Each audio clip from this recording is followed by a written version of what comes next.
Thank you so very much for joining us here today at Church on the Rock. I know that God has something incredible planned for you throughout this message. If this is your first time tuning into our podcast, let me encourage you to go to jesusistherock.org. That's our website. On there, you will find anything and everything you need to know about us. Now, before we jump into this, let me pray that God has a specific word for you. Also, the Grubbs family, we had another funeral yesterday that we did for Mrs. Grubbs, so keep that family in your prayers also. If you have your Bibles, turn to the book of Ephesians chapter 5. We're in part 3 of a 5-part series called Chasing Wisdom. Chasing Wisdom. Ephesians chapter 5, and beginning with verse 15, says, "So be careful how you live, not as fools, but as those who are wise. Make the most of every opportunity for doing good in these evil days.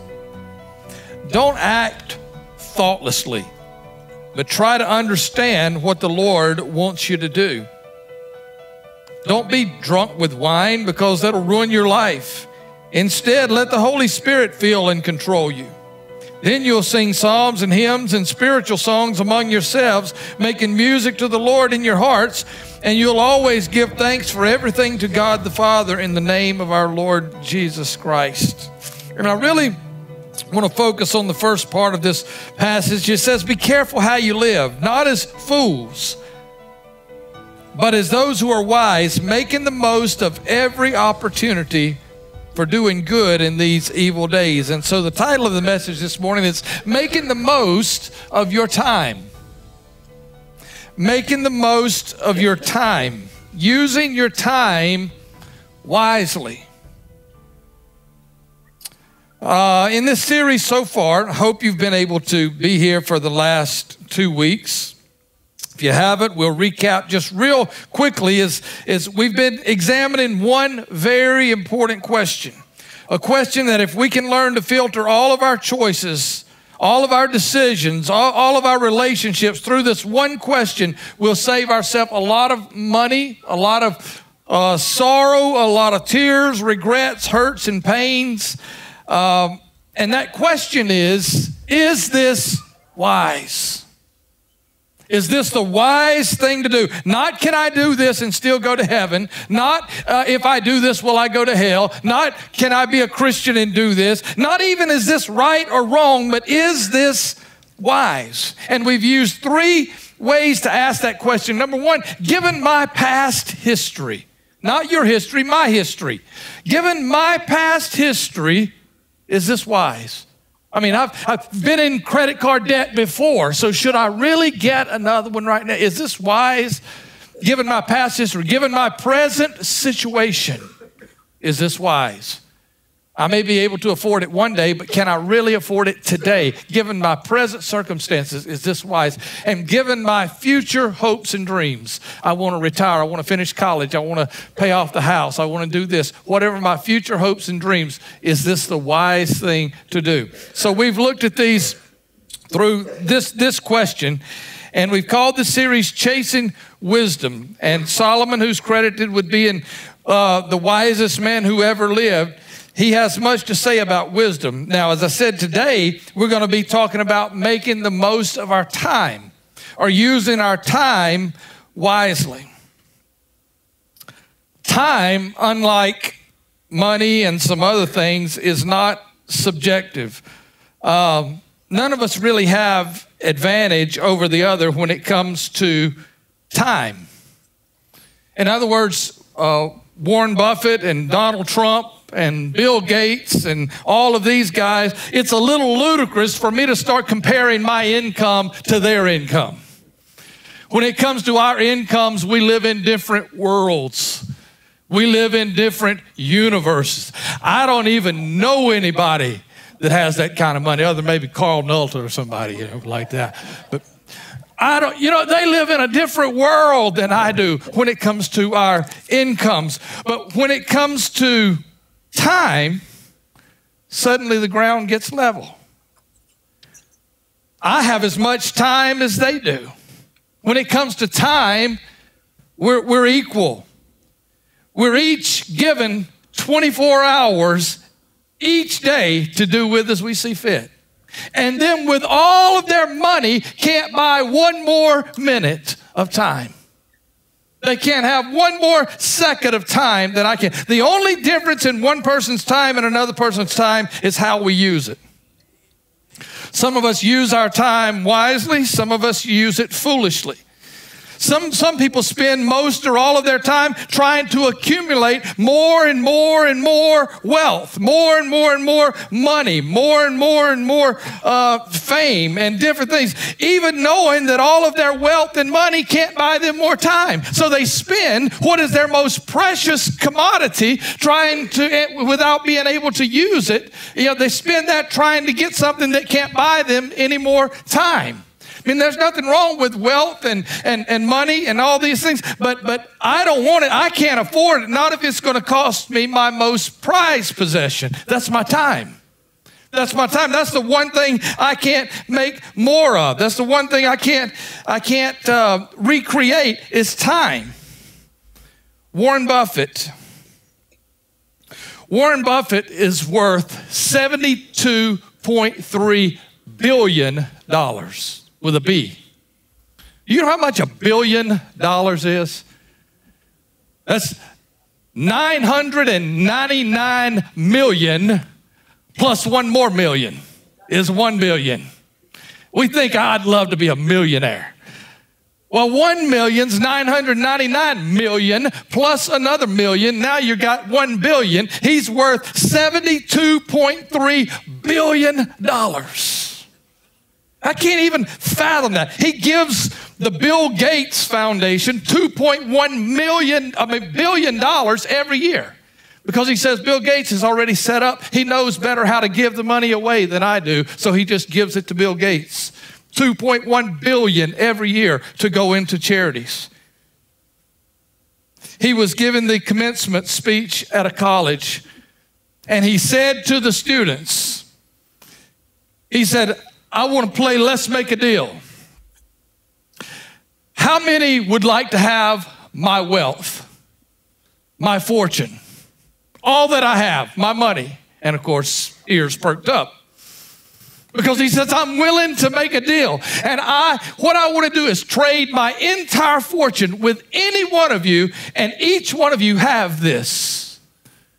I want to trade my fortune for your youth. I want to trade my fortune. I'll give you my fortune for your youth. If I could take your time. He said, if I could take your time, I could go back and make all this again. He said, making money, I know how to do that. I could make all this again and have a blast doing it. But I can't buy more time. I can't buy more time. He said, it's the one thing I can't make more of. I can't accumulate more. And then he said this. He said, some things just take time. He said, you can't produce a baby in 1 month by getting 9 women pregnant. You can't do it. There's some things just takes time. It's going to take 9 months no matter what. You can't force it. You can't recreate it. We each have 24 hours every day. The billionaire and the beggar. How we choose to use it's up to us. And hence brings us back to the question, is this wise? Is this a wise use of my time? I only have so many years on this earth, so many weeks, so many days, so many minutes. Am I using my time wisely? Now, there's just a few things that I want us to note about our time.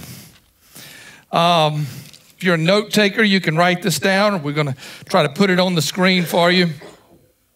But number one is that our time on this earth is limited. It's just like, how many remember that old soap opera, as the sand in the hourglass, so go the days of our lives, right? Isn't that it?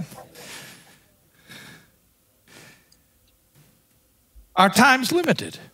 We've only got so much time. Now, some of us have more here, and we're at different stages in our life, but our time is limited.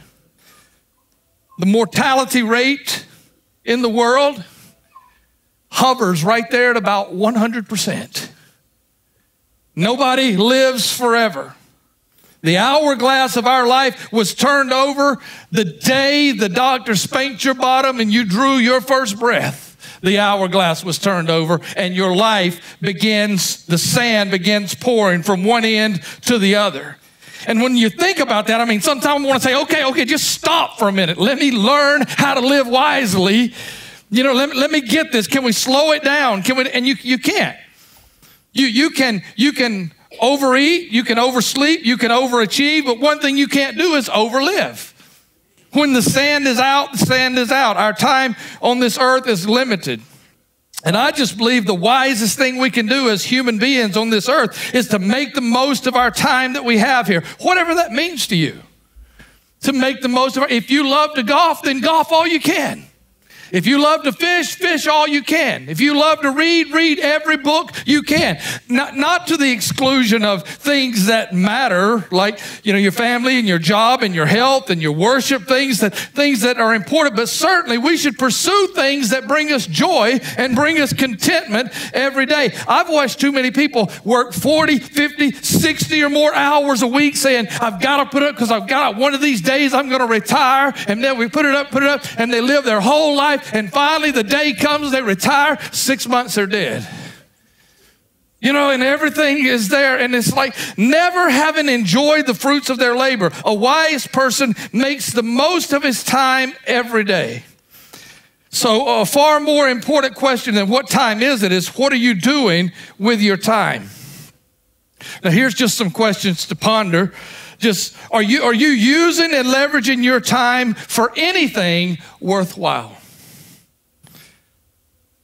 Are you using and leveraging your time to help anyone other than yourself?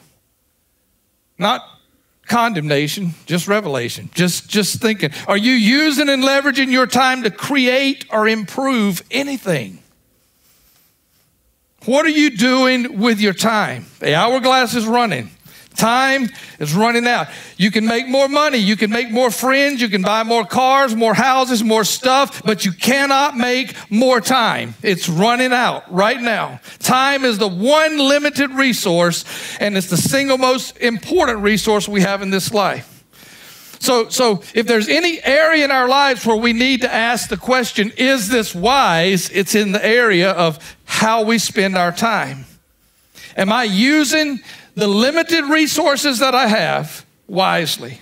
Am I using the time on this earth wisely? And maybe more importantly, will I use what's left of the rest of my time wisely? Whatever time that I have left, because I'm sure that many of us are already old enough to look back and see where we wasted a lot of time, right? A lot of time that we wish we could get back. Time we wasted on things that just don't matter. How much of your time have you wasted being angry or jealous or bitter or resentful, miserable, unforgiving? You know, and you've wasted all this time unforgiving, and you refuse to forgive that person. They're out there living life to the fullest, and you're in here drinking poison hoping they'll die, right? I mean, you're the one that's living in this world of bitterness, and your time is slipping away. They don't care if you're bitter. They don't even know you're bitter. They don't, you know, they're out there doing their thing. How many times? In fact, the bitterness and the unforgiveness, if there's one thing that will accelerate the time going through in that, it's bitterness. That stuff will kill you. It'll eat you up. It'll kill you faster. It will accelerate the time of life that's slipping away from you. Studies have shown that there's literally chemicals that are released, things you can measure in a test tube that's released kind of like an adrenaline when you get excited. There's something that bitterness and unforgiveness causes, something that's in the blood. This stuff will kill you. 4 things real quickly to know about your time. Number 1, investing small amounts of time over time is cumulative or summative. In other words, it builds up. It produces over time. For example, if you exercise 20 or 30 minutes a day, 4 or 5 days a week, over time, it pays off. It pays off. You lose body fat. You gain muscle mass. You do your heart good. Just small amounts of time given over a long period of time, it adds up. If you put a little bit of money away each week, given time over a long period of time, it adds up. It builds up. So time is cumulative. But listen to this. There's no real benefit to making one installment. Let's say you never exercise. You don't exercise, you don't eat right, you don't take care of your body, but one day you decide, I'm going to get healthy. So Monday morning, you get out, you run 5 miles, you come in, you don't eat anything but cauliflower and broccoli all day long. You do 100 sit-ups, but then Tuesday, you're back on the couch with Doritos and powdered donuts, watching Andy Griffith reruns.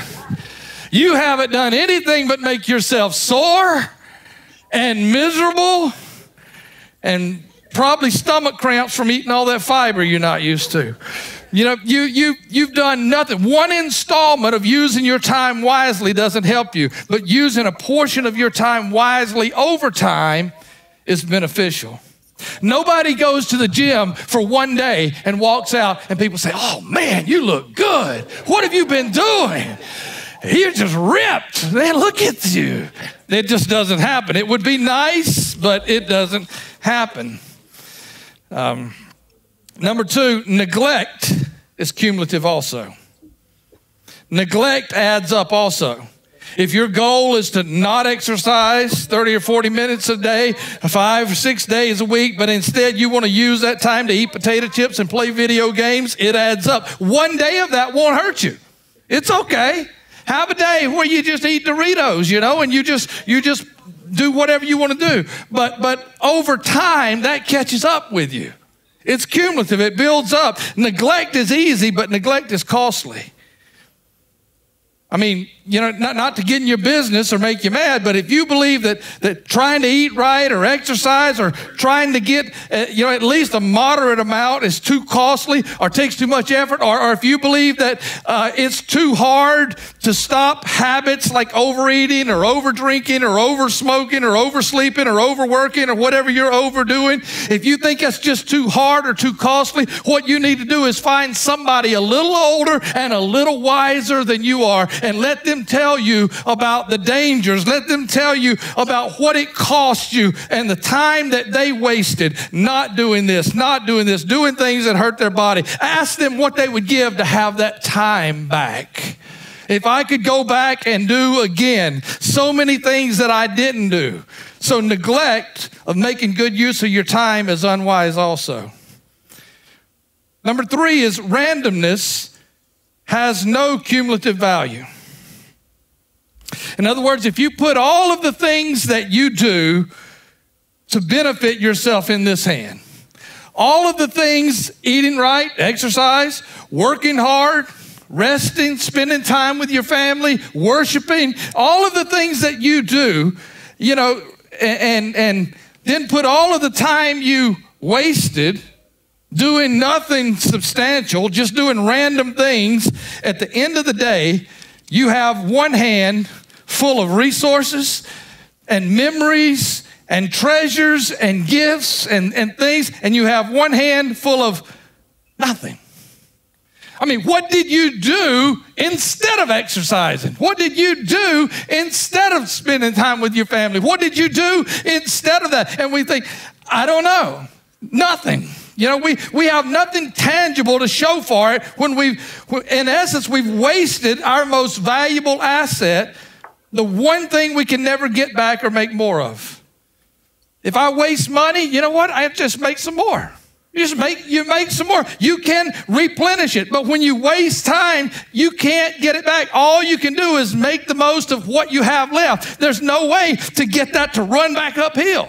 It can't. Once it's gone, it's gone. And lastly, in the areas that matter most, the real tragedy is you can't make it up. You can't make it up. It's not like cramming for an exam. You know, you're in college and you go for weeks and months neglecting to study and prepare, and all of a sudden, before you know it, final exams are here. And so what do? You cram. You know, you pull an all-nighter. You get in here and you cram for the exam, and you get in class and you pull a C out of it. Why? Because famous college saying is C's get degrees. C's get degrees. I got a C. I got from here, to there. There are areas of life where you can get away with that. Your time's not one of them. You can't cram a lifetime of living into your last week on earth. In the areas that are most important in your life, you can't make up for lost time. It may have worked in school, you may have pulled it off at work, but in the areas that matter most, you can't create things that you've lost, the things that are most important to you.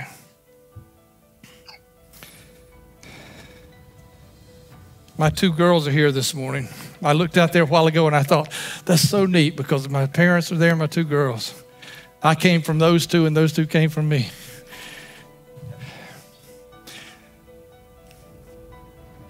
Up until my daughters were about 8 or 9 years old, something like that, we had as close a relationship as a daddy can have with his children. We played together, we talked together for hours. We had an incredible relationship.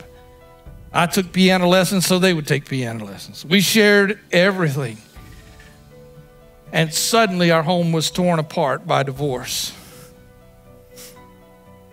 And for the next 10 or 12 years, our relationship was strained at best. Our time together was suddenly limited. I mean, you're doing this every other weekend thing, and it's like all of a sudden when you're used to being there 24/7, and the time we had together was not the same quality that it had been. And those years, those all-important years, those middle school and high school years that I can never get back. They are the lost years with my girls. It's one of my biggest regrets in life. It's the lost years that I had with them. Thankfully, to God be the glory. Today we're past that and we've reconnected, restored, reunited, and probably closer than we've ever been before. Each one of them's given me, okay, son-in-laws, they're all right. But two beautiful grandbabies. If you don't believe it, just hang around after church. I'll show you. They're here, and I've got pictures. But if I've learned one thing in my almost 50 years on this earth, it's that our time here is limited, and we have to make the most of what we have. Someone said it like this: make a living, make a life, and make a difference. We have to make a living, but don't get so busy making a living that you forget to make a life. Make a living, make a life, and then make a difference. The Apostle Paul said it like this: be careful how you live, not as fools, but as those who are wise. Make the most of every opportunity for doing good in these evil days. Time is running out. Some of us have a little more and a little less left. But what are you doing? Are you making the most of your time? And more importantly, what will you do?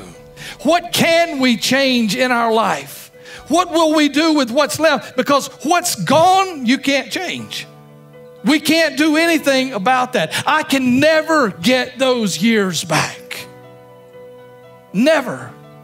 But I can choose what I do from this point forward. That's why we're chasing wisdom.